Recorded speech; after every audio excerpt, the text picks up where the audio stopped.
Hello student, देखो बेटा, magnetic effect of current हम पढ़ चुके हैं। इसके बाद नेक्स्ट चैप्टर जो आता है वो आता है मैग्नेटिज्म एंड मैटर। लेकिन उस चैप्टर को अभी हम नहीं पढ़ेंगे, उसको कभी भी आगे पढ़ सकते हैं क्योंकि वो ज़्यादा बड़ा चैप्टर नहीं है। उसको छोड़ने का रीज़न एक ये भी है कि अभी सीबीएसई ने उसमें से सिलेबस खत्म किया है। तो जब सिलेबस कम किया है तो अब आईआईटी में वो कम होगा या नहीं होगा, अभी तक कोई क्लियर स्टेटमेंट नहीं है। तो जब तक ये कंफर्म नहीं हो जाता तब तक हम उसको थोड़ा पोज रखते हैं। हम नेक्स्ट चैप्टर स्टार्ट करने जा रहे हैं, इलेक्ट्रोमैग्नेटिक इंडक्शन। तो अब हम स्टार्ट करेंगे इलेक्ट्रोमैग्नेटिक इंडक्शन।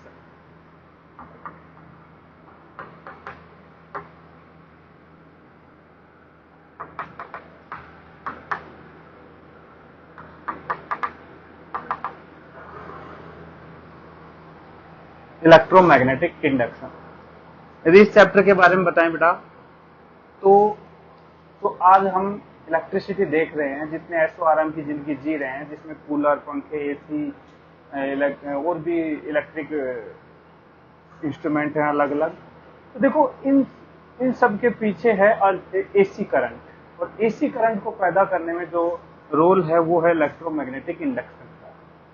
तो यदि इलेक्ट्रोमैग्नेटिक इंडक्शन नहीं होता तो आज शायद ऐसी जिंदगी हम नहीं जी रहे होते। जैसे ही इलेक्ट्रोमैग्नेटिक इंडक्शन के बारे में पता चला, उसके बाद से सडन चेंज हुए हैं इलेक्ट्रिसिटी के केस में। उससे पहले केवल डीसी करंट हुआ करता था, और डीसी करंट केवल लैब तक सीमित था, उससे ज्यादा उसको नहीं ले जा सकता था क्योंकि उसमें लॉसेस ज्यादा होते थे। तो देखो, इलेक्ट्रोमैग्नेटिक इंडक्शन अपने आप में काफी अच्छा चैप्टर है। और यदि एग्जाम पैटर्न के हिसाब से बात करें तो देखो, ये जो चैप्टर बिल्कुल इजी है, ऐसा कोई टफ चीज इसमें नहीं है, और इससे क्वेश्चन भी पूछे जाते हैं लगातार। तो देखो, इलेक्ट्रोमैग्नेटिक इंडक्शन स्टार्ट करने से पहले हम सबसे पहले बातें करेंगे मैग्नेटिक फ्लक्स के बारे में। Magnetic flux,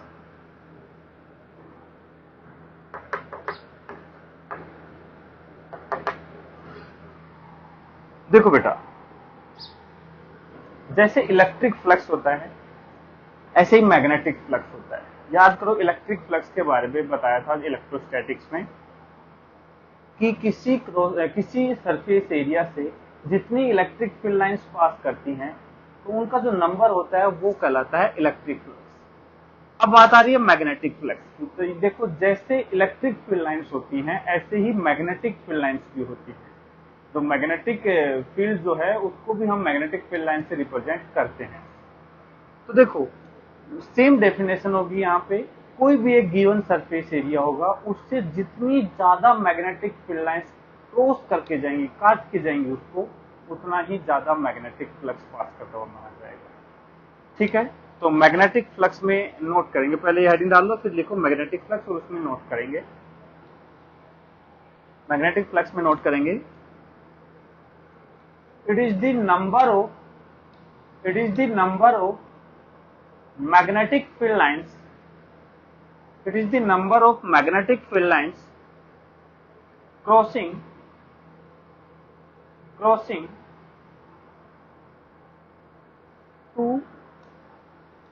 to a given surface area, crossing to a given surface area। ठीक है, यदि हम इसको मैथमेटिकली डिफाइन करना चाहें तो मैग्नेटिक फ्लक्स को हम फाई से रिप्रेजेंट करते हैं बेटा, फाई। तो मैग्नेटिक फ्लक्स फाई जो है ये डिफाइन होता है integration of B vector dot D S vector. याद करो, वहां इलेक्ट्रिक फ्लक्स होता था E vector dot D S vector, same वैसा ही डिफाइन है B vector dot D S vector. वो इलेक्ट्रिक फील्ड लाइंस के लिए था, ये मैग्नेटिक फील्ड लाइंस के लिए, एक सरफेस एरिया के लिए। यहाँ ds जो है स्मॉल सरफेस एरिया है, और b जो है मैग्नेटिक फील्ड स्ट्रेंथ है। ये मैग्नेटिक फ्लक्स आ गया।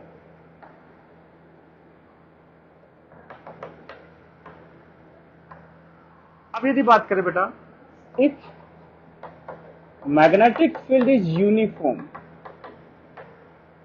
यदि किसी सरफेस एरिया में मैग्नेटिक फील्ड यूनिफॉर्म है तो देखो b जो है इंटीग्रेशन से बाहर आ जाएगा। तो इंटीग्रेशन ऑफ ds, बेटा इंटीग्रेशन ऑफ डीएस बता रहा है स्मॉल स्मॉल एरिया को ऐड करके, तो ये बड़ा क्रॉस सेक्शन, बड़ा एरिया आ जाएगा, टोटल एरिया आ जाएगा। तो इसमें मैग्नेटिक फ्लक्स को मैं लिख सकता हूं B vector dot S vector, B vector dot S vector, where S is area vector and B is magnetic field vector. तो दोनों का डॉट प्रोडक्ट करेंगे, तो इसको हम ऐसे कहें phi will be equal to B S cos theta, where theta is angle between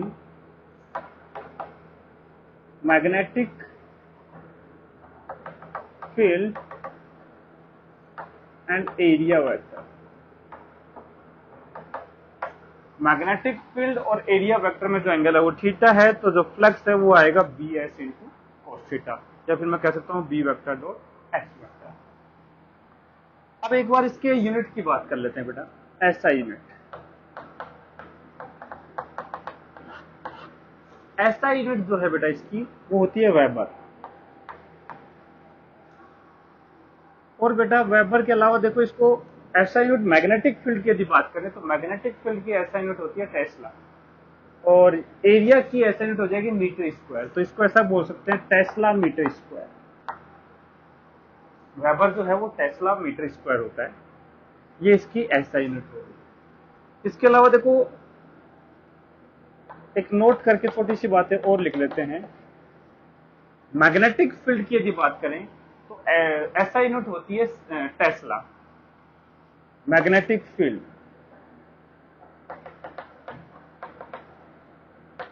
इसकी यदि बात करें ऐसा यूनिट, ये होती है टेस्ला, ठीक है। और बात करें सीजीएस यूनिट, यदि हम इसकी सीजीएस यूनिट की बात करें तो ये होती है गॉस, गॉस होती है सीजीएस यूनिट। और एक चीज ध्यान रखना, 1 टेस्ला जो है 10 की पावर 4 गॉस के इक्वल होता है। 1 टेस्ला 10 की पावर 4 गॉस के इक्वल होता है। ये याद रखने वाली चीजें हैं बेटा, बोर्ड में पूछ भी सकता है। यदि बात करें मैग्नेटिक फ्लक्स,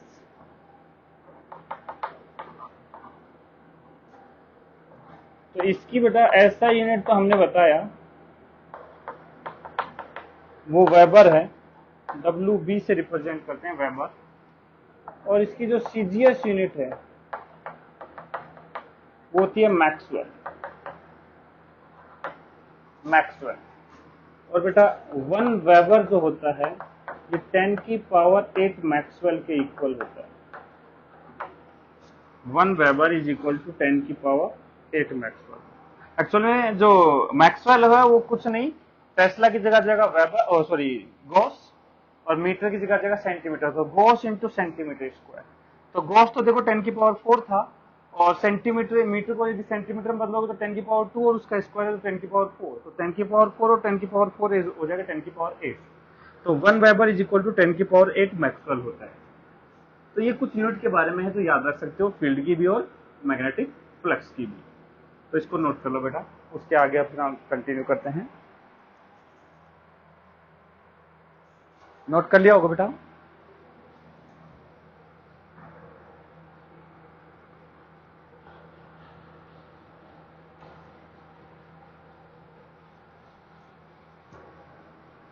देखो ये था इसकी एसआई और सीजीएस यूनिट के बारे में। चलो लगे हाथ हम डायमेंशंस भी निकालने की कोशिश करते हैं। डायमेंशन वैसे पहले सिखाया जा चुका है 11th क्लास में, डायमेंशन कैसे निकालते हैं। जैसे हम फ्लक्स के बारे में कहें तो ये होता है B into S area, B into area. और यदि हम बात करें एक फॉर्मूला देखो मैग्नेटिक फील्ड की, देखो फ्लक्स की यदि डायमेंशन निकालनी है तो मैग्नेटिक फील्ड और एरिया की डायमेंशन को मल्टीप्लाई कर दीजिए। मैग्नेटिक फील्ड की डायमेंशन निकालने के लिए कोई एक फॉर्मूला यूज करना पड़ेगा। तो देखो हमें जानते हैं, वी नो दैट एक चार्ज पार्टिकल के ऊपर जो फोर्स होता है वो होता है क्यू वी क्रॉस बी। अब क्रॉस रो से मतलब नहीं, हमें सिंपल एक फॉर्मूला चाहिए, क्यू वी बी, ये एक फोर्स हो गया। तो यहां से मैं कह सकता हूं magnetic field will be equal to F upon Q into V. F upon Q into V. तो मैग्नेटिक फील्ड की जो डायमेंशन आएंगी वो आएगी फोर्स की, तो बेटा m1 L1 T माइनस 2, ये तो फोर्स की आ गई। और चार्ज करंट की डायमेंशन होती है एम्पियर, और करंट होता है चार्ज अपॉन टाइम। तो चार्ज की जो डायमेंशन है वो एम्पियर इंटू टाइम हो जाती है, पता होगी मेरे ख्याल सभी को, क्योंकि करंट होता है dq बाई dt। तो q हो जाएगा I इंटू टी, तो ये हो जाएगा एम्पियर इंटू ए इंटू टी। ए है एम्पियर, टी है टाइम। और वेलोसिटी हो गई बेटा एल टी माइनस 1। तो मैग्नेटिक फील्ड की जो डायमेंशन आएंगी वो आ जाएंगी m1। देखो यहाँ L1 है, L1 है, कैंसिल हो जाएगा L0। T माइनस 2 है, T देखो यहां से तो कैंसिल हो जाएगा, T माइनस 2 ही रह जाएगा और A माइनस 1 हो जाएगा। ये मैग्नेटिक फील्ड की है। यदि हम फ्लक्स की बात करें तो इसको एरिया की डायमेंशन जो कि L स्क्वायर है, L2 है, उससे मल्टीप्लाई कर देंगे, ये हो जाएगा M1 L2 T minus 2 A minus 1। इसकी डायमेंशन हो जाएगी। ठीक है, ऐसे डायमेंशन वगैरह तो हम निकाल सकते हैं, फॉर्मूले से निकालनी होती है, उसमें कोई बड़ी बात नहीं है। तो देखो ये हो गया मैग्नेटिक फ्लक्स। यदि हम बात करें बेटा कुछ केसेस में मैग्नेटिक फ्लक्स की यदि बात करें तो देखो जैसे ये एरिया वेक्टर है, वैसे तो मैग्नेटिक फ्लक्स निकालना वैसे ही है सेम जैसे इलेक्ट्रिक फ्लक्स निकालना सीखा था। इलेक्ट्रिक फ्लक्स हम अच्छे से जानते हैं निकालना, तो वैसे मैग्नेटिक फ्लक्स भी निकाल सकते हैं। यदि देखो ये कोई एरिया है ए, एरिया क्या है ए, और मैग्नेटिक फील्ड लाइंस जो हैं वो इसके प्लेन के परपेंडिकुलर हैं से इस टाइप।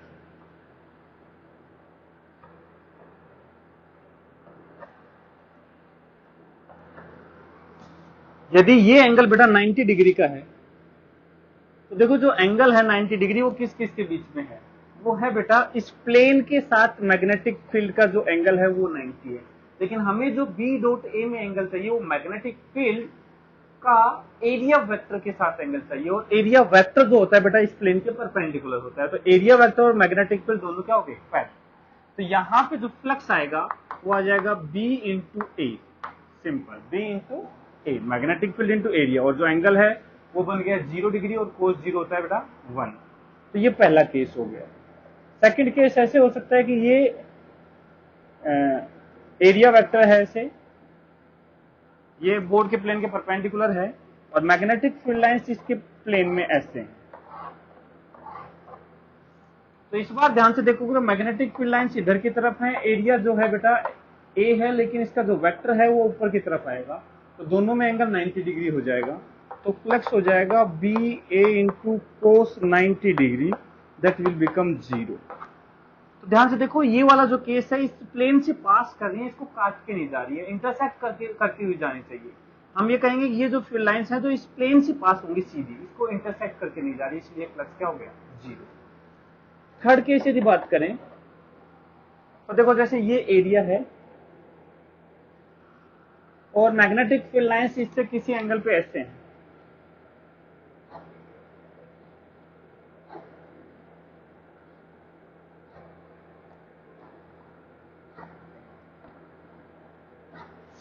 इस टाइप से, ये है बी, एरिया जो है वो है ए, और इस प्लेन के साथ ये जो एंगल है ये है थी। तो मैग्नेटिक फ्लक्स बताओ क्या हो जाएगा, फाई, वो आ जाएगा बी इंटू ए इंटू कोस।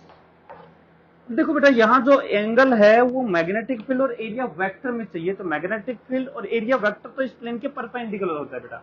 तो ये एरिया वेक्टर है, ये मैग्नेटिक फील्ड है, तो ये एंगल हो जाएगा 90 माइनस थीटा।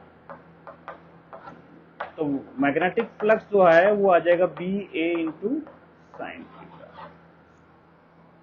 तो ये अलग अलग केस हैं जिसमें मैंने कुछ में मैग्नेटिक फ्लक्स निकालना सिखाया, और भी आगे हम मैग्नेटिक फ्लक्स के बारे में बातें करेंगे। पहले इसको बेटा नोट करो, स्क्रीन को पॉज कर लो और इसको कंप्लीट नोट करो बेटा, लिख लिया होगा।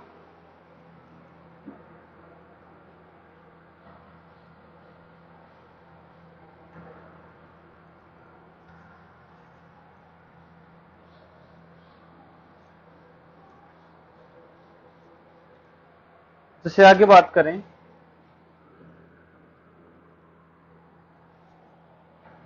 देखो ये अपना कोऑर्डिनेट सिस्टम है।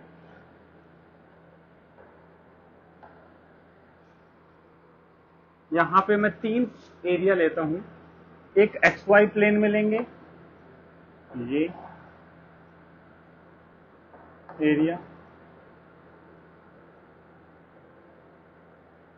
A1। एक एक्स जेड प्लेन में लेंगे ये एरिया जो है एक्चुअल में इस प्लेन में है, ध्यान रखना, A2 इन एक्स जेड प्लेन। एक लेंगे वाई जेड प्लेन में, ये ऐसे है, एरिया है A3 in Y Z plane. Magnetic field इस रीजन में दे रखा है B naught i cap plus 2 B naught j cap plus 3 B naught k cap. तो पूछा है find magnetic flux through each surface.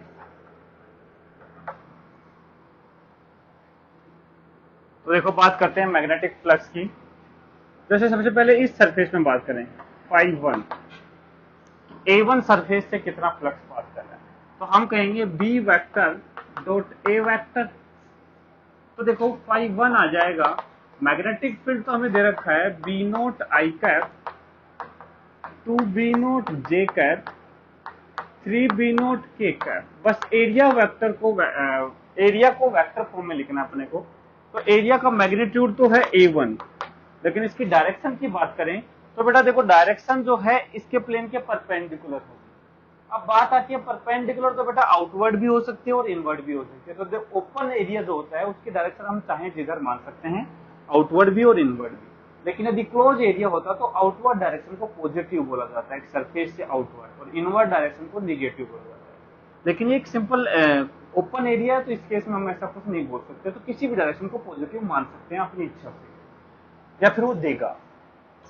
तो आउटवर्ड को हम पॉजिटिव मान लेते हैं, तो ये आ जाएगा A1 इंटू, और आउटवर्ड डायरेक्शन आ जाएगी बेटा के कैप। एक्सवाई प्लेन का जो एरिया वेक्टर है वो के कैप में आ गया। तो यहां देखो φ1 जो आएगा, देखो के कैप का के कैप के साथ डॉट करना है, तो this will be equal to 3 B naught into A1, ये φ1 आएगा। ऐसे यदि φ2 की बात करें बेटा, तो मैग्नेटिक जो एरिया वेक्टर है बेटा वो आएगा जे कैप डायरेक्शन में। तो डॉट जब करेंगे तो यहां सिर्फ A2 जे कैप होगा, तो ये 2 B नोट आ जाएगा।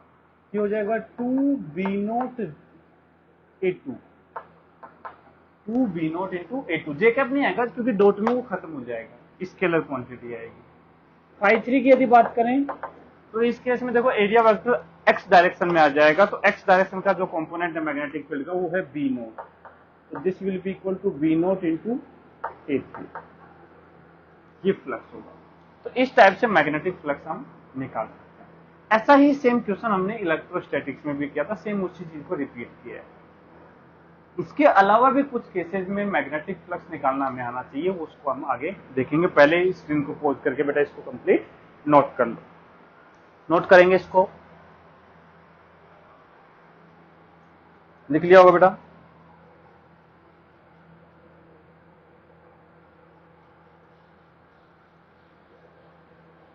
अब देखो कुछ केसेस में मैग्नेटिक फ्लक्स निकालना हम सीखते हैं। जैसे एक एग्जांपल लेते हैं, ये एक सर्कुलर कॉइल है, शायद लग ना रही हो पर है। एक सर्कुलर कॉइल है जिसका सेंटर ये है। इसके सेंटर पे एक छोटी स्क्वायर शेप की कॉइल रखी हुई है, ठीक है।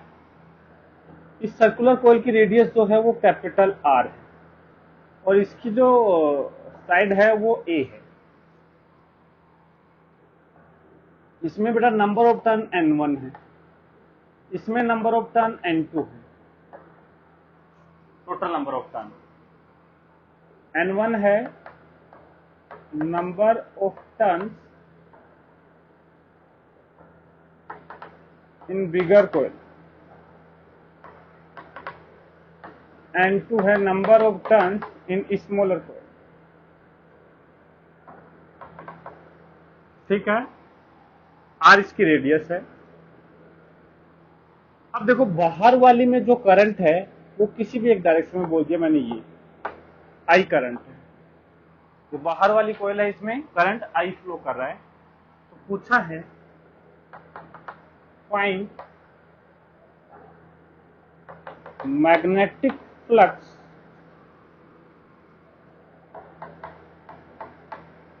थ्रू स्मॉलर कोयल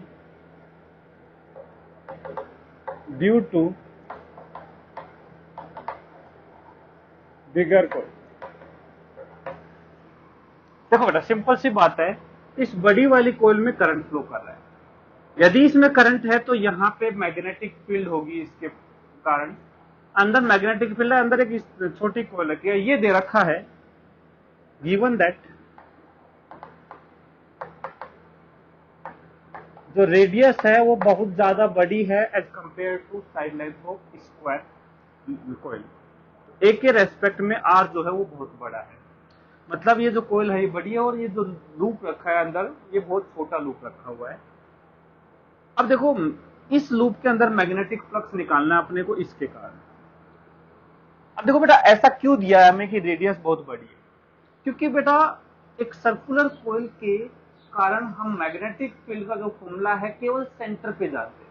हम जानते हैं कि एक सर्कुलर कोयल के कारण मैग्नेटिक फील्ड सेंटर पे क्या होगी, याद करो फॉर्मूला क्या होता है, mu naught I upon 2r, complete circle के कारण mu naught I upon 2r। यदि इसमें नंबर ऑफ टर्न दे रखे हैं तो जितने n नंबर ऑफ टर्न है तो n टाइम्स हो जाएगा, mu not an I upon 2r। ये फॉर्मूला आप पिछले चैप्टर में पढ़ चुके हैं। तो देखो सेंटर पे जानते हैं, लेकिन सेंटर के अलावा किसी पॉइंट पे यदि मैग्नेटिक फील्ड पूछ ली जाए तो वो हम कैलकुलेट ऐसे नहीं कर पाते हैं, हम वो फॉर्मूला नहीं जानते। तो देखो जब हमें ये दिया है कि रेडियस बहुत बड़ी है ए के कंपेयर में, मतलब ये जो लूप है ये बहुत छोटा है, तो मैं कह सकता हूं कि ये जो आसपास वाले पॉइंट हैं ये इतने सेंटर के नजदीक है कि मैग्नेटिक फील्ड लगभग इतने इन पॉइंट पर उतनी ही होगी जितनी सेंटर पे है। तो ये कंडीशन देना बहुत जरूरी है, अदरवाइज हम ये कैलकुलेशन नहीं कर पाएंगे। तो ये जब दिया है तो मैं कहूंगा कि सेंटर पे जितनी मैग्नेटिक फील्ड है इसके आसपास के पूरे रीजन में यहाँ पे इसके अंदर लगभग उतनी ही मैग्नेटिक फील्ड अज्यूम कर सकते हैं और उसी को सोल्व करके हम मैग्नेटिक फ्लक्स निकाल सकते हैं। तो देखो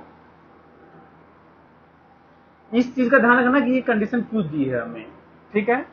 यदि हम फ्लक्स निकालना चाहें तो phi will be equal to B into area, B dot A, B vector dot A vector, ये है। सबसे पहले तो मैग्नेटिक फील्ड लाइंस की मैग्नेटिक फील्ड जो है वो किस डायरेक्शन में है, देखो सर्कुलर कोयल है ऐसे, तो मैग्नेटिक फील्ड आएगी इनवर्ड डायरेक्शन में। एरिया ऑफ प्लेन जो बेटा ये है तो इसके परपेंडिकुलर एरिया है वो भी इसी डायरेक्शन में आएगा, तो दोनों में एंगल जो है वो 0 डिग्री का हो जाएगा, तो फ्लक्स हो जाएगा बी इंटू एरिया, तो फ्लक्स आ जाएगा बी। यदि हम मैग्नेटिक फील्ड की बात करें तो मैग्नेटिक फील्ड इस सर्कुलर कोयल के कारण आएगी mu naught N1 I upon 2r, mu naught N1 I upon 2r into area जो है वो आ जाएगा ए स्क्वायर। ध्यान से देखो इसका जो एरिया है, ध्यान रखना मैग्नेटिक फील्ड वो लेंगे जो इस लूप के अंदर है। एरिया हमें देखो एरिया इसका भी ले सकते हैं, एरिया पाई आर स्क्वायर भी ले सकते हैं, लेकिन बेटा ध्यान रखना हम फ्लक्स किसमें निकालने जा रहे हैं, हम फ्लक्स निकालना चाह रहे हैं इसके अंदर, इस छोटे लूप के अंदर, तो एरिया भी हमें उसी का लेना है और उसके अंदर की मैग्नेटिक फील्ड लेनी है। तो यह जगह mu naught N1 I upon 2r, ये तो मैग्नेटिक फील्ड हो गई, इंटू ए स्क्वायर एरिया। लेकिन ये ए स्क्वायर एरिया जो है सिर्फ एक लूप का है, लेकिन ध्यान से देखो इसमें टोटल N2 लूप है, तो हर एक लूप से इतना ही फ्लक्स, वही फ्लक्स लाइन फील्ड लाइन सभी से पास कर रही होगी। जैसे एक लूप है ऐसे, इससे दो फील्ड लाइन पास कर रही है, दूसरे से भी इतनी पास कर रही है, तीसरे से भी इतनी पास कर रही है, तो टोटल जो है N2 टाइम्स हो जाएंगी। तो जो एरिया है ए स्क्वायर इंटू N2 लेना है बेटा। और दोनों में जो एंगल है वो हो जाएगा cos 0 डिग्री, और 0 डिग्री cos 0 डिग्री की वैल्यू हो जाएगी 1। तो यहाँ पे फ्लक्स जो आएगा ये आ जाएगा mu naught N1 N2 A square I upon 2R, ये आ जाएगा। यहाँ पे हमने जो ये लिया है ये इसलिए लिया है, field can be assume uniform inside smaller loop because A is less than R, A is less than R। ठीक है बेटा, तो ऐसे हम मैग्नेटिक फ्लक्स की बात करेंगे। इसको नोट कर लेंगे बेटा, स्क्रीन को पॉज करके इसको नोट कर लो। लिख लिया होगा मेरे ख्याल से बेटा।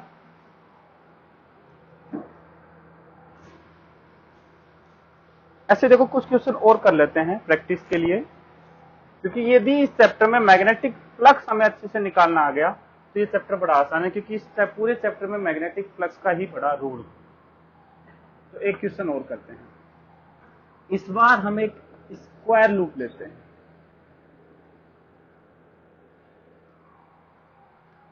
अच्छा नहीं बनाए थोड़ा सा,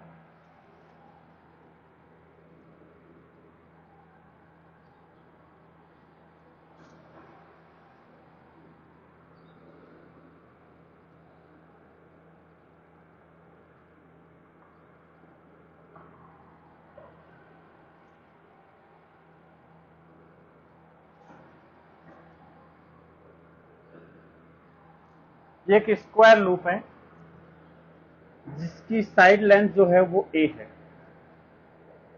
ये भी a है, स्क्वायर है।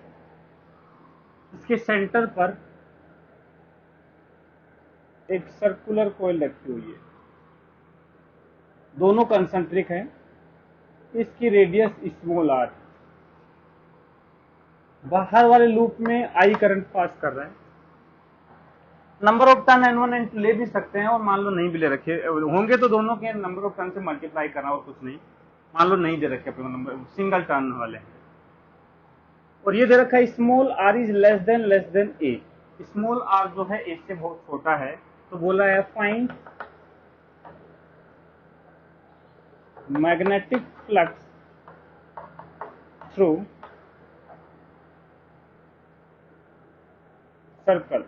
Circular coil. इस सर्कुलर कॉइल से कितना मैग्नेटिक फ्लक्स पास कर रहा होगा, ये हमें पूछना है। तो फिर से देखो वापस से वही बातें हैं, हम इस स्क्वायर शेप के जो कॉइल है इसके कारण सेंटर पे मैग्नेटिक फील्ड जानते हैं। तो जब स्मॉल r बहुत ज्यादा छोटा है तो मैं कहूंगा जितनी मैग्नेटिक फील्ड स्ट्रेंथ सेंटर पे है इसके आसपास के रीजन में भी इतनी ही मान सकते हैं, क्योंकि बहुत छोटा लूप है। तो इसमें फ्लक्स हम कहेंगे यहाँ की मैग्नेटिक फील्ड इनटू इसका एरिया से मल्टीप्लाई कर देंगे। तो मेन रोल जो है वो मैग्नेटिक फील्ड निकालने का है, और वो हम पिछले चैप्टर में अच्छे से सीख चुके हैं। तो देखो तुम खुद से इसको स्क्रीन को पोज करके बेटा इसको निकालने की कोशिश करो कि इस वाले जो कॉइल है इसके कारण इसके सेंटर पे मैग्नेटिक फील्ड क्या होगी। चलो मैं निकालता हूँ। मैग्नेटिक फील्ड जो सेंटर पे होगी वो सिंपल सी बात है, एक वायर के कारण निकाल लो, बाकी इसको 4 टाइम्स कर देंगे तो नेट आ जाएगी। एक वायर की बात करें तो बेटा ये जो डिस्टेंस है ये हो जाएगी a/2, और जो ऊपर और नीचे की ये जो एंगल बनेंगे ये बन जाएंगे 45 डिग्री के। तो ये आ जाएगा बेटा म्यू नोट I अपॉन 4 पाई, और डिस्टेंस हो जाएगी a/2। Mu naught I upon 4 pi r हो गया a/2 इंटू साइन अल्फा 45 होगा, प्लस साइन बीटा ये भी 45 होगा, और इस पूरे को 4 टाइम्स कर देंगे तो नेट फील्ड आ जाएगी सेंटर पर। तो मैग्नेटिक फील्ड आ गई बेटा। यहां ध्यान से देखो, ये 4 से ये 4 कैंसिल हो जाएगा, ये 2 ऊपर आएगा, ये आएगा 1/√2 1/√2 1/√2 प्लस 1/√2 हो जाएगा 2/√2, और 2/√2 को लिखा जा सकता है √2। तो ये बन जाएगा √2 और ये आएगा 2, तो ये बन जाएगा 2√2 mu naught I upon pi A, ये मैग्नेटिक फील्ड है। Then flux will be equal to B into area into cos 0 degree है, क्योंकि एरिया वेक्टर और मैग्नेटिक फील्ड में एंगल जो है वो 0 डिग्री हो जाएगा। तो ये आ जाएगा 2√2 mu naught I upon pi A into area will be equal to pi R square. ये फ्लक्स, तो इस टाइप से हम मैग्नेटिक फ्लक्स की कैलकुलेशन कर सकते हैं। तो इसको नोट कर लेंगे बेटा, नोट कर लिया होगा बेटा।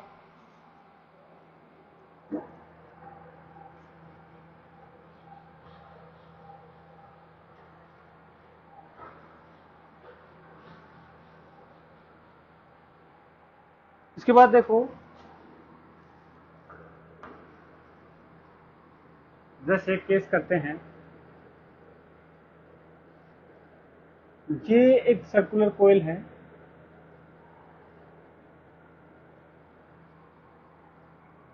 कैपिटल आर रेडियस, और ये एक रीजन है स्मॉल आर रेडियस का। तो मैग्नेटिक फील्ड जो है वो सिर्फ इस रीजन में है।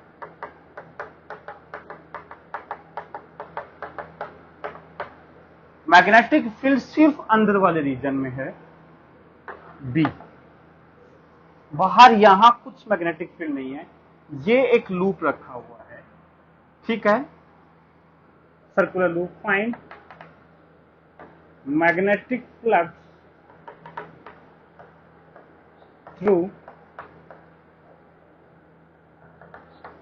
Circular loop of radius capital R. तो ध्यान से देखो, मैं ये क्वेश्चन क्यों कर रहा हूं बेटा, क्योंकि ये देखो, अभी तक हम क्या कर रहे थे कि एरिया उस लूप का लेते थे जिसमें मैग्नेटिक फ्लक्स निकालना है, लेकिन ऐसा भी सही नहीं है कि पूरा एरिया उस लूप का लेना ही है। हमें बेटा उस लूप के अंदर वो एरिया लेना है जितने रीजन में मैग्नेटिक फील्ड है। जैसे यहां यदि हम फ्लक्स की बात करें तो फ्लक्स जो है that will be equal to B into area. अब देखो, area pi small R square भी है और area pi capital R square भी है। तो यहाँ जो लूप का एरिया है वो पाई कैपिटल आर स्क्वायर है, लेकिन हम जानते हैं कि फ्लक्स जो है सिर्फ इसके स्मॉल आर रेडियस तक ही होगा, उसके बाहर फ्लक्स इसमें नहीं होगा। तो ऐसे केस में हम क्या करेंगे, एरिया जो है इसके अंदर जितने रीजन में मैग्नेटिक फील्ड है सिर्फ वो ही एरिया लेना है। तो B into pi small R square लेंगे। इस चीज का ध्यान रखना है अपने को। एक क्वेश्चन और करते हैं। अब देखो, ऐसे क्वेश्चन छोटे मोटे क्वेश्चन पूछे जा सकते हैं, जैसे ये हाफ कोइल है और यहां सेंटर पे ये रखे स्मॉल कोइल, इसकी रेडियस स्मॉल आर है, इसकी रेडियस कैपिटल आर है, ठीक है। इससे आई करंट फ्लो कर रहा है। Find flux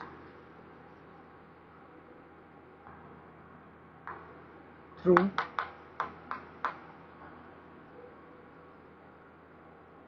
smaller loop.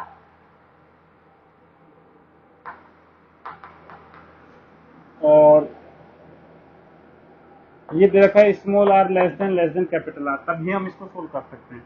तो देखो, मैं सीधा लिखता हूं, जो फील्ड है इसकी वो होगी mu naught I upon 8 R, capital total की आधी हो जाएगी, इनटू एरिया ले लेंगे पाई आर स्क्वायर। ऐसे हम फ्लक्स निकालेंगे। तो इनको नोट कर लो, फिर और क्वेश्चन करते हैं बेटा। इसमें कुछ अच्छे क्वेश्चन भी करेंगे, देख लिया होगा।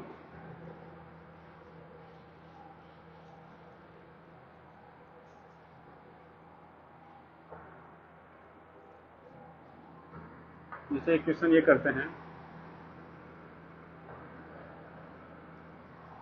ये एक सर्कुलर कॉइल है, इस प्लेन के परपेंडिकुलर रखी हुई है, इसमें ऐसे करंट फ्लो कर रहा है आई, नंबर ऑफ टर्न N1 है। इसके एक्सिस पर यहां एक लूप रखा है, स्क्वायर लूप,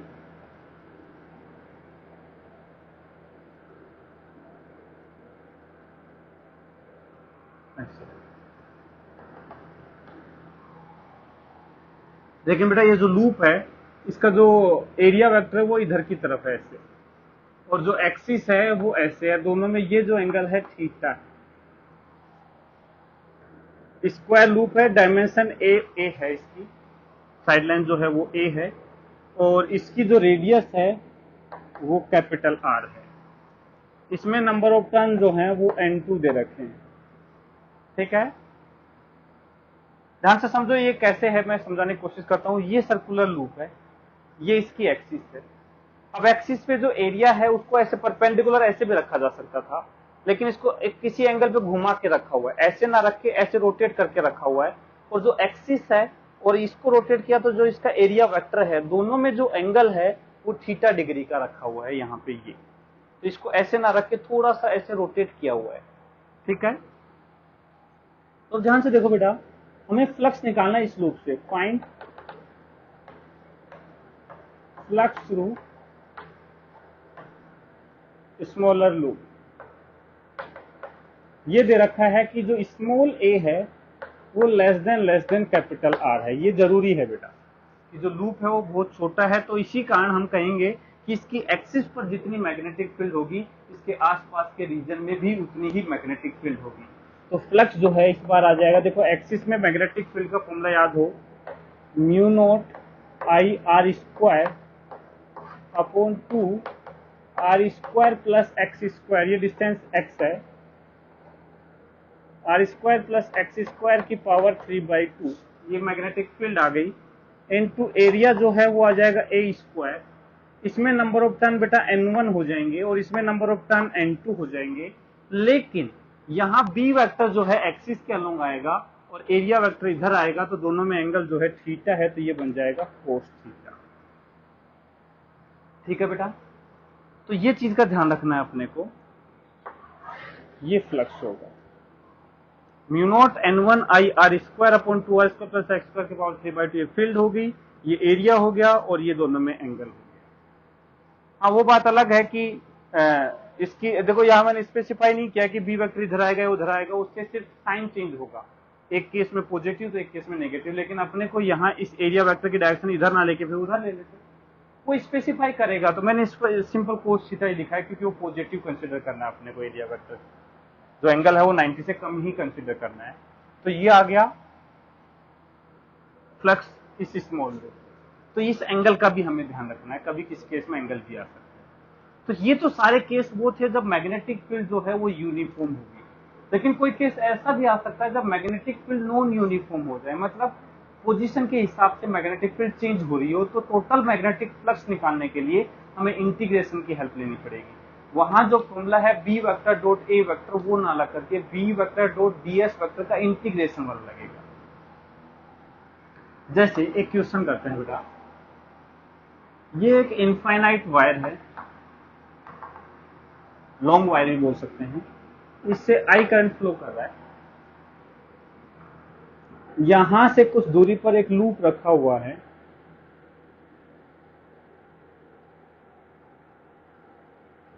ठीक है, ये एक लूप रखा हुआ है यहां,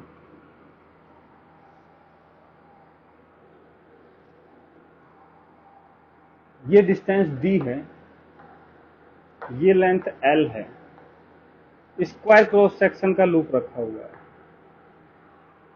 इससे करंट I फ्लो कर रहा है। तो पूछा है फाइंड मैग्नेटिक फ्लक्स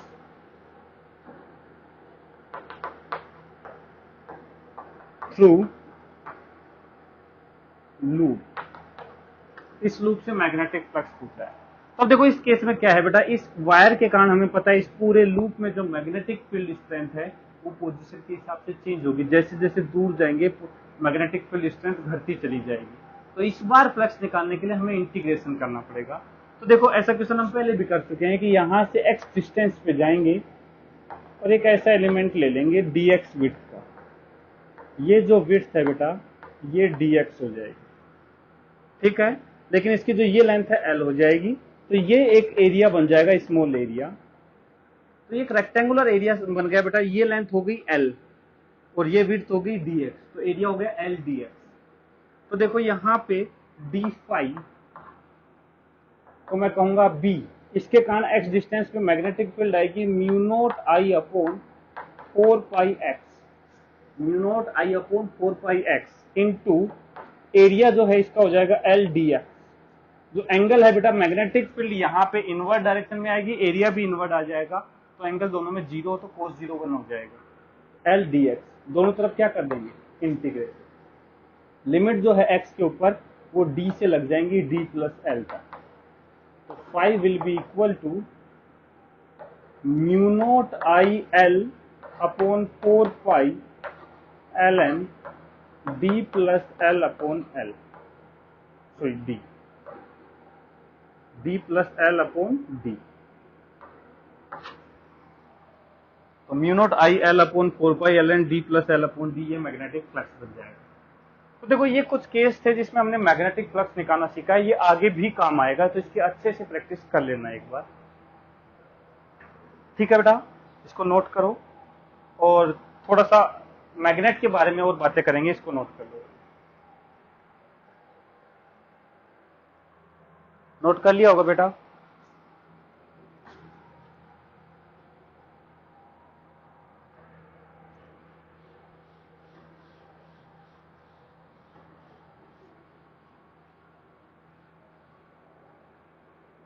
ये था magnetic flux.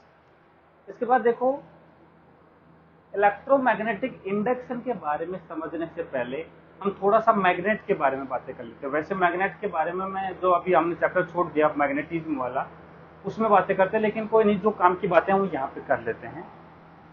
Magnet,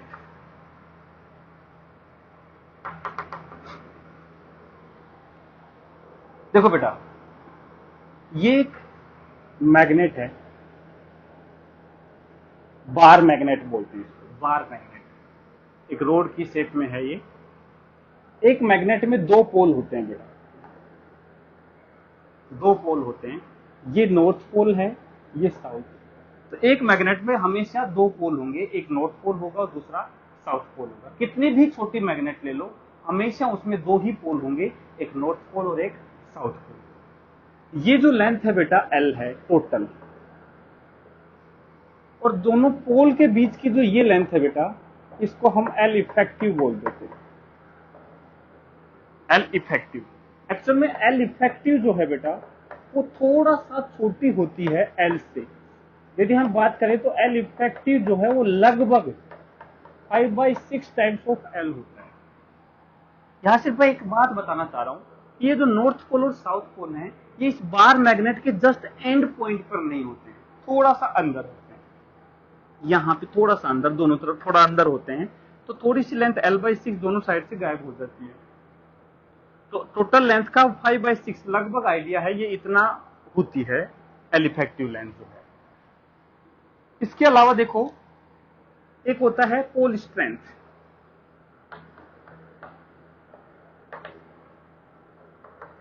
pole strength देखो, नॉर्थ पोल है, इसकी पोल स्ट्रेंथ को हम प्लस स्मॉल एम से रिप्रेजेंट करते हैं, साउथ पोल की पोल स्ट्रेंथ को हम माइनस स्मॉल एम से रिप्रेजेंट करते हैं।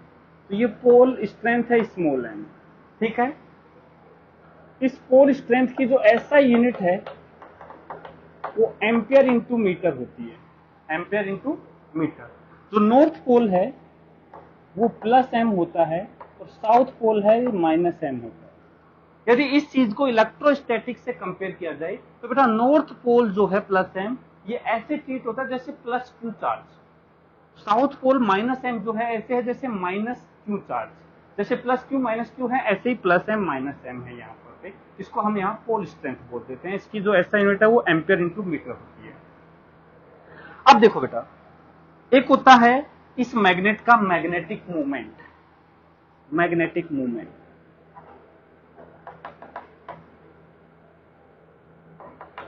मैग्नेटिक मूवमेंट की बात हम पहले भी कर चुके हैं, फिर भी दोबारा बात कर लेते हैं। मैग्नेटिक मूवमेंट कैपिटल एम से रिप्रेजेंट करते हैं, इसको कैपिटल एम से रिप्रेजेंट करते हैं, एक वेक्टर क्वांटिटी होती है। कैपिटल एम का जो मैग्नीट्यूड है बेटा, ये होता है small M pole strength into इसकी लेंथ, स्मॉल एम इंटू इसकी लेंथ, ये मैग्नेटिक मूवमेंट बन जाता है। तो इसकी जो डायरेक्शन आएगी बेटा, क्योंकि एक वेक्टर क्वांटिटी है तो मैग्नेटिक मोमेंट की जो डायरेक्शन है वो हमेशा साउथ से नॉर्थ की तरफ लेते हैं, साउथ टू नॉर्थ। बेटा ये वैसे ही है जैसे इलेक्ट्रिक डाइपोल की जो डायरेक्शन है वो -q से +q की तरफ लेते हैं, ऐसे ही इसकी डायरेक्शन साउथ से नॉर्थ की तरफ ली जाती है। देखो ये कंपैरिजन सेम वैसे इलेक्ट्रोस्टैटिक्स की चल रहा है, जैसे लाइक एन इलेक्ट्रिक डाइपोल।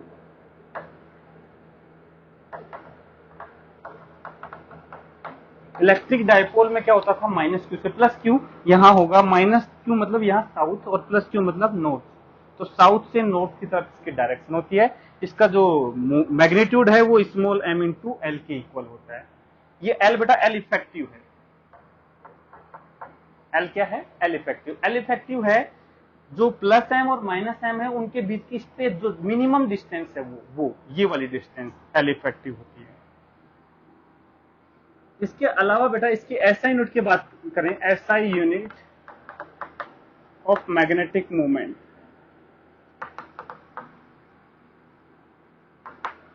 तो बेटा इसकी जो SI यूनिट होती है ये होती है एम्पियर इंटू मीटर स्क्वायर। देखो सिंपल सी बात है, ये था ampere into metre, small m है एम्पियर इंटू मीटर, इसको L लेंथ से मल्टीप्लाई करेंगे तो ये बन जाएगा एम्पियर इंटू मीटर स्क्वायर, ये इसकी SI यूनिट है। नोट करने वाली बात ये है जो मैग्नेटिक मूवमेंट होता है कैपिटल M, वो वॉल्यूम के डायरेक्टली प्रोपोर्शनल होता है। किसके डायरेक्टली प्रोपोर्शनल होता है, वॉल्यूम के। यदि वॉल्यूम को कम करेंगे तो मैग्नेटिक मूवमेंट भी कम हो जाएगा, वॉल्यूम ऑफ मैग्नेट, और यदि वॉल्यूम बढ़ेगा तो मैग्नेटिक मूवमेंट बढ़ जाएगा। देखो इसको मैं ऐसे इसलिए बता रहा हूं क्योंकि मैग्नेट को देखो कई बार ऐसे कहता है कि मैग्नेट को काट दिया, तो दो तरीके से काटा जा सकता है। जैसे ये मैग्नेट है, इसका ये साउथ पोल है और ये नॉर्थ पोल है, जिसका ये +m है और ये -m। यदि इस मैग्नेट को ऐसे काट दिया जाए, यहां से बीच से दो पार्ट कर दिए जाए, इक्वल इक्वल पार्ट कर दिए जाए, इसका मैग्नेटिक मूवमेंट कैपिटल M था। यदि दो पार्ट करके ऐसे बना दिया जाए, इसको दो मैग्नेट में तोड़ दिया, इक्वल लेंथ के हैं, तो देखो ये जो -m है यहाँ, ये एज इट इज रहेगा। यदि एक मैग्नेट को ऐसे काटा जाए तो इसकी पोल स्ट्रेंथ चेंज नहीं होती है, तो ये -m ऐसे बच गया और ये +m ऐसे बच गया। अब अकेला एक मैग्नेट का एक पोल एग्जिस्ट नहीं कर सकता एक मैग्नेट में, तो यहां से काटते हैं तो ऑटोमेटिकली यहां पे एक पोल स्ट्रेंथ आ जाती है +m की, और यहां पे एक -m की पोल स्ट्रेंथ आ जाती है, ये +-m बन जाती है। वापस से देखो एक मैग्नेट में दो ही पोल बन जाएंगे, एक नॉर्थ पोल होगा, एक साउथ पोल होगा, तो ऐसे ब्रेक करेंगे तो ये होगा। अब देखो ये लेंथ थी टोटल L, तो ये हो जाएगी L/2 और ये भी हो जाएगी L/2। तो एक का जो मैग्नेटिक मूवमेंट आएगा ये एक्चुअल में पहले वाले मैग्नेटिक मूवमेंट का आधा हो जाएगा। क्यों? क्योंकि पोल स्ट्रेंथ तो देखो सेम है, लेकिन इफेक्टिव लेंथ जो है वो हाफ हो गई है, काट दिया हमने इसको ऐसे, तो मैग्नेटिक मूवमेंट भी हाफ हो गया। या फिर ऐसा भी कह सकते हैं, देखो इसका वॉल्यूम हाफ हो गया तो मैग्नेटिक मूवमेंट भी क्या हो गया, हाफ हो गया। यदि इस मैग्नेट को ऐसे काटने के बजाय इस बार ऐसे काटा होता, ये है साउथ पोल और ये है नॉर्थ पोल, +m और -m, लेंथ L है। मैग्नेट को यदि ऐसे बीचों बीच से काट दिया जाए, इक्वल लेंथ वाइज दो पार्ट कर दिए जाएं, तो ये जो दो पार्ट मिलेंगे कुछ ऐसे होंगे।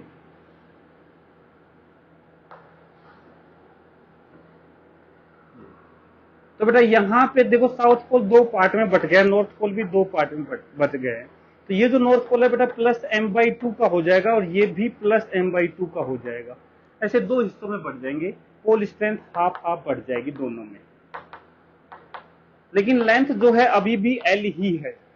तो जो मैग्नेटिक मूवमेंट है देखो m इंटू एल होता है, तो इस बार m हाफ हो गया, तो ये मैग्नेटिक मूवमेंट यदि कैपिटल M है तो एक का जो मैग्नेटिक मूवमेंट होगा वो m/2 हो जाएगा। इस बार फिर से वॉल्यूम हाफ हुआ तो मैग्नेटिक मूवमेंट हाफ हो गया। तो देखो डिपेंड करता है कि मैग्नेट को कैसे काटा जा रहा है, तो पोल स्ट्रेंथ उसी के हिसाब से चेंज होती है। इस केस में पोल स्ट्रेंथ सेम रहती है और इस केस में हाफ हो जाती है। तो ये चीजें हमें ध्यान रखनी चाहिए एक मैग्नेट के बारे में। और छोटी मोटी बातें मैग्नेट की और करेंगे, पहले इसको नोट कर लो बेटा। नोट कर लिया होगा बेटा?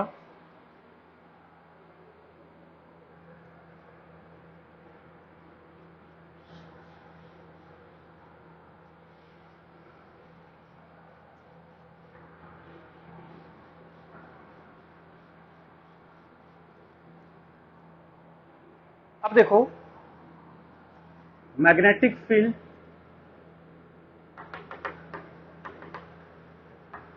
Due to bar magnet, bar magnet की मैग्नेटिक फील्ड के बारे में यदि बात करें तो बेटा देखो पहला है ऑन इट्स एक्सिस। बेटा जैसे इलेक्ट्रिक डाइपोल की एक इलेक्ट्रिक फील्ड होती है ऐसे ही मैग्नेटिक डाइपोल होता है बेटा बार मैग्नेट, तो इसकी भी फील्ड सिमिलर वैसे ही होती है। ये यदि एक मैग्नेट है, स्मॉल मैग्नेट है, स्मॉल बार मैग्नेट, इसका मैग्नेटिक मोमेंट कैपिटल एम है, इसके एक्सिस पर यहां आर डिस्टेंस पर। स्मॉल मैग्नेट का मतलब है बेटा ये जो लेंथ है आर के कंपेयर में बहुत छोटी है, तो यहां जो मैग्नेटिक फील्ड है बी, यदि उसकी बात करें तो ये होगा mu naught upon 4 pi 2 M by R cube. यदि वेक्टर फॉर्म में बात करें तो ये ऐसे होगा। याद करो वहां होता था एक formula 2kp upon are cube, इसको ऐसे में बोल सकता हूं के की जगह यहां आ जाएगा म्यू नॉट अपॉन 4 पाई और 2p की जगह आ गया 2m upon are cube. Magnetic field की डायरेक्शन m वेक्टर की डायरेक्शन में होगी, मतलब साउथ से नॉर्थ होता है m वेक्टर, तो इसी डायरेक्शन में होगी साउथ से नॉर्थ। ठीक है, तो नॉर्थ से बाहर निकलेंगे और साउथ पे अंदर आएंगे। दूसरा है on it's perpendicular bisector, perpendicular bisector या इक्वेटोरियल प्लेन भी बोल सकते हैं। यदि इस पे बात करें, एक स्मॉल मैग्नेट है, मैग्नेटिक मोमेंट कैपिटल एम है, इसके परपेंडिकुलर बाइसेक्टर पे यहां आर डिस्टेंस पे देखो ये है साउथ पोल, ये है नॉर्थ पोल, तो मैग्नेटिक फील्ड की डायरेक्शन इसकी एम वेक्टर की डायरेक्शन के अपोजिट होगी जैसे वहां डाइपोल में होती थी। और बी का जो फॉर्मूला है ये आ जाएगा बेटा mu naught upon 4 pi, vector form में लिखूंगा तो माइनस आएगा m अपॉन आर क्यूब, क्योंकि m वेक्टर की डायरेक्शन के अपोजिट डायरेक्शन में होगी। तीसरा at general point r comma theta, general point r comma theta पे यदि बात करें तो ये मैग्नेट है बेटा, इसके किसी एंगल थीटा पर r डिस्टेंस पे बात करें, ये m है, इसकी डायरेक्शन इधर से इधर की तरफ है, ये है साउथ पोल और ये है नॉर्थ पोल, ये मैग्नेटिक मोमेंट है। तो यहां देखो m के दो कंपोनेंट करेंगे जैसे वहां इलेक्ट्रोस्टैटिक्स में करते थे m कोस थीटा, तो एक इधर आएगी b पैरेलल और एक इसके आएगी b परपेंडिकुलर। तो b पैरेलल की यदि बात करें तो ये हो जाएगी mu naught upon 4 pi 2m cos theta, क्योंकि पैरेलल वाला जो कंपोनेंट आएगा m cos theta upon are cube. b perpendicular हो जाएगी mu naught upon 4 pi m sine theta upon are cube होगा। यदि बेटा ये नेट मैग्नेटिक फील्ड है इधर की तरफ b नेट, तो b नेट जो होगा ये होगा रूट ओवर b पैरेलल का स्क्वायर प्लस b परपेंडिकुलर का स्क्वायर, तो सेम वैसा ही फॉर्मूला यहां आ जाएगा। और ये एंगल यदि मैं फाई बोल दूं तो ध्यान देना tan फाई जो है वो tan थीटा बाई 2 यहां भी आएगा। सेम वही रिजल्ट है बेटा जैसे हमने इलेक्ट्रोस्टैटिक्स में पढ़े थे, बस सिर्फ इलेक्ट्रिक फील्ड की जगह यहाँ क्या आ गई, मैग्नेटिक फील्ड आ गई। तो ये एक बार मैग्नेट की मैग्नेटिक फील्ड है, इसमें कोई नई चीज नहीं थी बताने की, सिर्फ कंपेरिजन बता रहा हूं कि वहां से रिजल्ट यहाँ पे सेम आ रहे हैं। ठीक है, इसको नोट कर लो। एक छोटी सी चीज और बतानी है मेरे को, इसको नोट करो पहले, देख लिया होगा बेटा।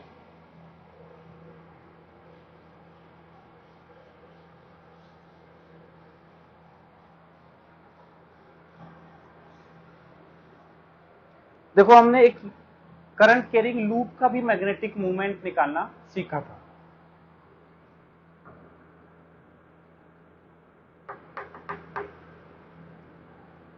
Magnetic movement of A loop, current carrying loop. तो देखो हमने कहा था ये करंट कैरिंग लूप है, जो m होता है वो होता है I into n into area.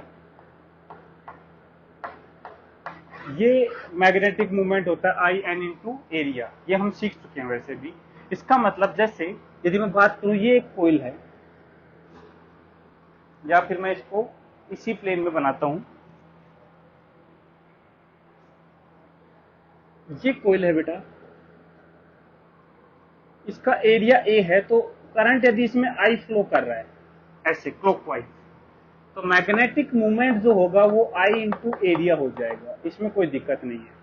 लेकिन बात आती है डायरेक्शन की, तो डायरेक्शन एम वेक्टर की डायरेक्शन मैंने बताया था बेटा, करंट की डायरेक्शन में फिंगर्स को रोटेट करेंगे तो एम वेक्टर देखो इनवर्ट डायरेक्शन में आएगा। इसका क्या मतलब है, यदि इसको एक मैग्नेट से रिप्लेस करोगे तो इसका एक पोल नॉर्थ पोल होगा और एक पोल साउथ पोल होगा।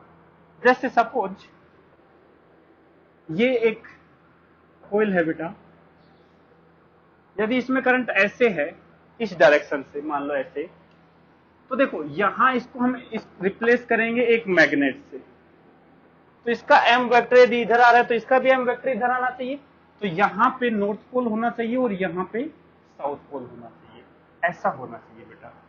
इसको कंपेरिजन ऐसा करेंगे तो इसका मतलब इस लूप का एक साइड नॉर्थ पोल हो जाएगा और एक साइड साउथ पोल हो जाएगा।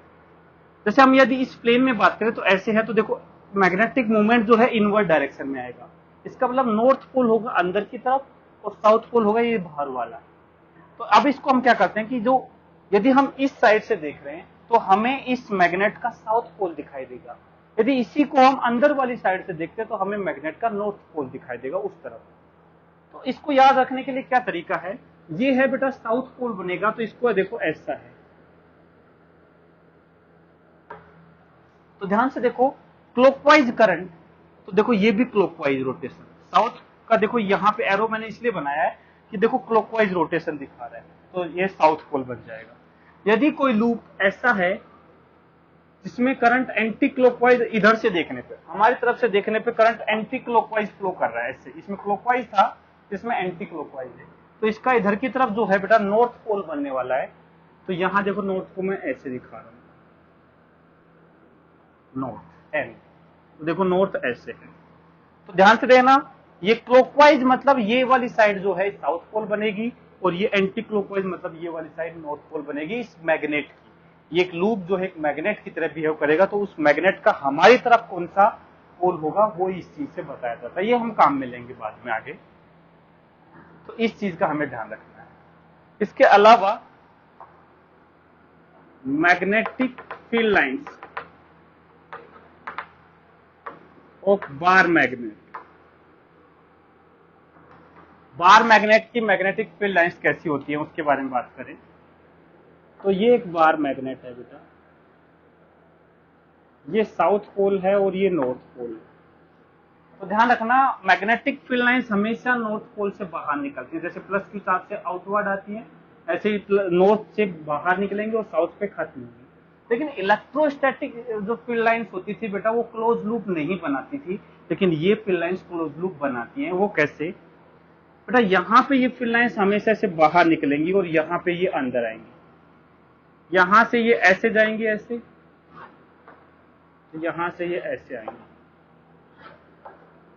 लेकिन ये ऐसे यहां खत्म ना होकर के अंदर मैग्नेट के अंदर, ये तो मैग्नेट के बाहर की कंडीशन है बेटा, मैग्नेट के अंदर ये क्लोज लूप बनाती हैं ऐसे, मतलब जो फील्ड लाइंस यहां से नॉर्थ से बाहर निकल रही है एक्चुअल में मैग्नेट के अंदर वो खत्म हो रही होगी नॉर्थ के ऊपर, तो ऐसा एक क्लोज लूप बनेगा। जैसे यहां से ये है तो ये इधर कंप्लीट आई होगी ऐसे, ये भी यहां ऐसे कंप्लीट आएगी। यदि हम और बात करें तो बेटा ऐसी कोई फील्ड लाइंस है जो ऐसे रही होगी ऐसे क्लोज, तो देखो ये क्लोज लूप बनाएगी, यहां नॉर्थ से बाहर जाएगी साउथ के अंदर आएगी। ऐसे यदि यहां बात करें तो ऐसे यहां भी होगा, यहां से बाहर यहां से अंदर, लेकिन इसके मैग्नेट के अंदर उल्टा होता है। मैग्नेट के अंदर देखो ये सारी साउथ से निकल रही है और नॉर्थ पे जा रही है, मैग्नेट के बाहर ये नॉर्थ से निकल रही है साउथ पे जा रही है। लेकिन फिर भी पूछा जाए तो हमें हमेशा मैग्नेट के बाहर की सिचुएशन बतानी है कि नॉर्थ पोल से बाहर निकलती है साउथ पोल पे अंदर आती है। ये मैग्नेटिक फील्ड लाइंस हैं। ये मैग्नेट के बारे में छोटी मोटी बातें हैं बेटा, हमें पता होनी चाहिए, ठीक है। बाकी इलेक्ट्रोमैग्नेटिक इंडक्शन के बारे में हम नेक्स्ट लेक्चर से स्टार्ट करेंगे। आज हमने सिर्फ मैग्नेटिक फ्लक्स निकालना सीखा है, जो कि काफी इंपॉर्टेंट है इस चैप्टर के लिए। ठीक है, बाकी नेक्स्ट क्लास में करते हैं। इसके क्लास नोट्स कंप्लीट करना। Okay, thank you.